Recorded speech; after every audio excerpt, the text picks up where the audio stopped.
Are tech giants the new governments? So Amazon and Facebook and Google and Netflix, they don't fix roads and bridges and they don't do public education. But, their influence is ever increasing and the reliance that people have on them is increasing. And it's not out of the realm of possibility that they're moving more into public functions that otherwise seem to be strictly of government. Let me explain, because that's kind of a lot to chew on and digest. So it used to be that people relied, I think, more on, tribes, and tribes could also include, religions. So it was like whoever you were associated with in your village or your, neighborhood, or prehistoric times in your cave, that was kind of your community.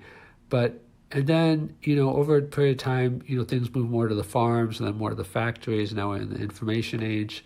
And people at one time identified with their companies. You had like one company for life, but that's kind of like a little bit transitory now. And I think we have kind of like more of a financialization of society. The financial sector is much, much bigger than it ever has been. And that's part of the reason why, these recessions can happen like in 2008, especially when things obviously get, misused. And so the way that we get our identities and comfort and needs met is kind of evolving in this way as financial markets flow. And the governments, have historically been here to, meet people's needs and still do. But we have kind of a consumerization now mentality and proclivity, as things become more globalized, and tech companies are becoming more powerful than even nation states. Like, Facebook has, Amazon and Microsoft have about $1 trillion valuation. Microsoft is over $1 trillion, which is larger than, most countries. And countries are having a hard time, regulating tech companies because of, not only tax dodges, but the sophistication and pace of innovation. Like you see when Mark Zuckerberg and other executives get grilled in Congress, that it's hard for regulators to keep up with the innovation and technology. It's hard for them to know even what to look at and what questions to ask.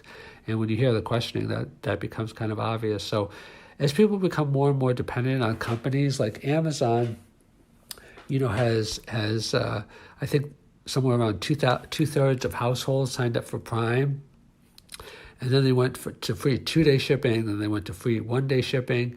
And we're becoming kind of a consumer mentality. I mean, people are getting more and more into content, and Netflix is really big, and Amazon Prime Video. And as we come to rely on companies more and more, it's not out of the realm of possibility that companies will start taking on more public functions as well. There's already talk about, companies responding to stakeholders, not only shareholders, and doing things for the public good. I think that's kind of the beginning of it, like a more holistic approach. And companies are especially the big companies, are by and large starting to become seen as the saviors kind of society. I'm not saying it's good or bad. I think it depends like how it's applied. I think it can be very good, or there can be negative things also. But if it's applied well, there can be benefits.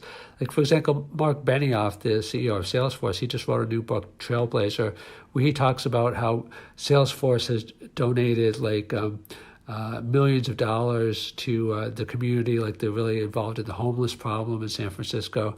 They devoted a huge amount of free software to nonprofits. And the whole idea about companies just being separate from their communities and their workers, and only beholden to the bottom line is quickly changing. I mean, I think companies are not going to last as long because especially younger millennials and others, I mean, it's true for everybody, but each generation seems to be more and more concerned about the, the social aspects of companies. And you never used to hear that much when I was growing up about, social aspects of companies. It was more profit driven.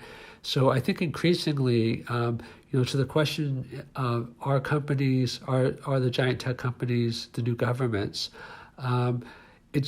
Tech companies are becoming more and more powerful, and as a result, governments are becoming less powerful. As tech companies get much, much bigger, because the law of accelerating turns. Like right now, the top companies are about $1 trillion, but like companies like Uber and Airbnb, they're getting to like 50, 75 billion just in a few years. And companies are getting much, much bigger, much, much quicker.